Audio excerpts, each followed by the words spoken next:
Alright, MRE Pizza is finally a reality. It's finally here. And what's probably the most amazing thing about that is that it's not only found in MREs, but it can be bought by the general public too, because it's manufactured by Bridgeford.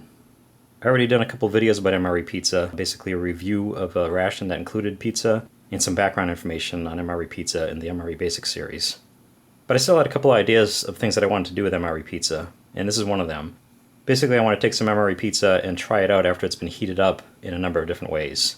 And of course, we're talking about shelf-stable food here. And as with all MRE food, this does not need to be heated up, and it certainly doesn't need to be cooked. It's fully cooked as is, and it's ready to eat right out of the pouch. Of course, most MREs do include a flameless ration heater because it's always better to have food hot rather than cold when it's possible. So some of the things I'm going to be doing with these pizzas shouldn't be taken as the way you're supposed to have them. The pouch is supposed to be ripped open and you can just take it out and eat it right like this. Or if you have a flameless ration heater or some other way to heat it up, you can do that. But what we're going to do is we're going to take these 4 slices of pizza. We're going to have one cold. I guess you could kind of call that a control, just to give us a baseline reading on the taste. And we're going to heat the other 3 up. One will be heated up in hot water. That's basically going to give it the same kind of heating that flameless ration heater would get it, but just a little bit more effective. One will be heated on a skillet, and one will be heated in a toaster oven. So let's go ahead and get started. So slice number 1, which I guess we can call our control slice.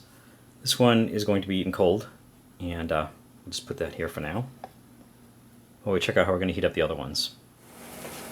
Alright, and here's I guess what we'll call heating station number 1. We have the boiling water method and the skillet method. Of course, boiling water is a pretty common way of heating up MREs, especially if you don't have an FRH or if you want to heat it up more effectively than what a flameless ration heater can do. The skillet method, I actually did a video quite a few years ago on reheating leftover pizza in a skillet. I wasn't necessarily really 100% sure what I was talking about at that point, but we're going to use that method to heat up some of this pizza. And of course, as I said, and I do want to stress, I realize this stuff doesn't need to be cooked, and actually it isn't supposed to be cooked because it's already ready to eat. We're just basically doing a little experiment, trying out a few different methods, see how they work and see how they make the pizza taste. So we'll start off with the boiling water, and we'll give this a few minutes to get nice and evenly heated. And next is the skillet method. Basically, I have a skillet here that's preheated on medium heat, and I'm using the cover to kind of trap the heat in to get it to heat more evenly. Since we're not going to be leaving this in for a very long amount of time, since it doesn't need to be cooked, I want to try to have the heat going over the top as much as it is on the bottom. I have heard some people say that it works good with a little bit of oil in the pan, and that makes sense. You can kind of give the crust a little bit of extra crispiness, but I think this will work fine. And we'll just give that a couple of minutes. And the third method is toaster oven. This toaster oven does have a pizza setting. I put it on that, but of course that heats it up at, I think it was 425 or 450. And once again, because this is already fully cooked, and I don't want to overdo it, I actually backed it down to about 280, I think it was. So that way it can be in there for a few minutes without getting totally burnt, and but still at the same time getting cooked pretty evenly, or heated up pretty evenly all over.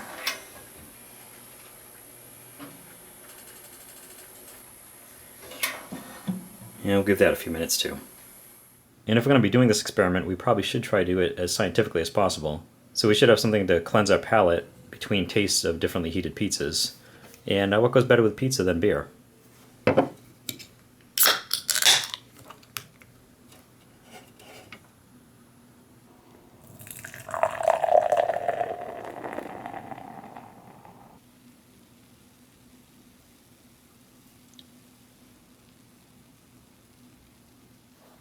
Alright, that was actually pretty educational.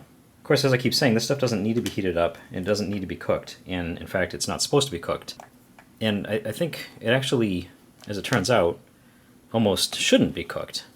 The shelf-stable nature of the pizza doesn't seem to lend itself to heating up in conventional pizza cooking ways, as far as I can tell.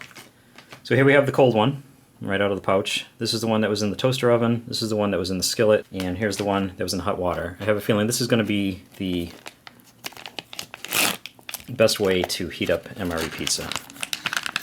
My prediction before checking it all out. So that's very hot. I don't know if you can see the steam coming off of there, which is, that's nice. And one thing I've noticed about MRE pizza is they're not very evenly made. This is the first time I've seen a corner piece here, and you can see the cheese and the pepperoni didn't really make it over to the side. I actually threw a couple little pieces over here, but it's kind of sparse over here. So they obviously do this in a quick process. They make must be a large tray of the crust and spread some of the sauce on there, which doesn't seem to be a very liquidy kind of a sauce. It's very dry, which obviously is because they don't want it leaching into the crust too much. And you can see it does. It does kind of discolor it a little bit. But one other thing I learned is that I've noticed in a lot of videos people mention that the cheese doesn't melt. And I think that's by design because you're supposed to be eating this on the run and it's a kind of a handheld food. So if this stuff is like melting and getting all gooey and you're like ripping it apart and it's this long stringy cheese, it wouldn't really be a very good idea. And I'm sure it also has something to do with the shelf stable aspect too. But just to take a look here, here's some of the cheese that fell off the one in the skillet. And it's a really good example of how it doesn't melt. It just burns, basically, and retains its shape. So let's try these out while they're still hot. Well, except, of course, the cold one. But since this is the base, I'm going to take a base reading off of this one. And it's definitely a good taste. If you don't mind like frozen pizzas and the kind of stuff they would serve in school, the school pizzas, this is right along those kind of lines. It tastes a lot like you're mentioning, Elio's. It's a brand of frozen pizza that's in the same shape. Maybe even a little bit better than that. But it's not what you would expect from obviously a homemade or a store-bought pizza from a good chain or a restaurant. And of course that's the case with all MRE food. You're getting something that resembles it and has a lot of the same kind of ingredients but in a shelf-stable way. And with all that taken into account, I think they did do a really good job. You can taste the some acidity from the sauce. And the cheese does have a little bit of flavor, and the pepperoni is a good touch. It'd be interesting to try one that's just a cheese pizza, but that certainly changes the flavor profile, having the pepperoni all over the place. And of course it is cold. I don't really have a problem with cold pizza, but you do generally think of pizza as a hot dish. And now I'll try to heat it up in the hot water. This, of course, as I said, this is how you would have it in the field if it was heated, most likely, because you'd either use a flameless ration heater, or if you had some way to boil some water. And this one you can see we had another side slice here. I think this is the first time I've gotten the corners and the sides like this. This one has it on the short end. That's how I've seen most of them so far. And of course, as I mentioned, we do have the corner piece down here. But here's the crust and the long side with the, I guess the crust side, the edge. And it is interesting. The heating it up does change the flavor. It's in a good way. It's an improvement. Everything tastes fine when it's cold, but it does seem to work a little bit better when it's heated up. I wonder if the flavors intermingle a little bit better, but whatever it is, I definitely prefer it heated. And now the toaster oven one. One of the things I learned, I guess I can pass this along, if you are going to try to heat these up and actually cook them, keep in mind that the ingredients aren't meant to be cooked. Everything in here is ready to eat and fully cooked, which I know I've said a number of times, but I didn't really think it would make that much difference in the heating process. But even though I turned this way down, it was threatening to burn at 280 degrees, even though it was only in there for a few minutes. Basically, it was like putting a fully cooked pizza into the oven and trying to cook it some more, which is pretty much what I was doing. And you can see the cheese did darken a little bit. I don't know how much you can see the difference here, but so it does brown and like crisp up a little bit, but it still doesn't melt. And that's good too. It's as long as you don't overdo it. It's kind of similar to heating it up in the pouch. A little bit drier. I think heating up in the pouch, it kind of probably generates its own little bit of steam, and it kind of keeps it moist. This is a little bit drier. Yeah, it's definitely drier. You can kind of see how the cheese is sort of separating here in its own layer.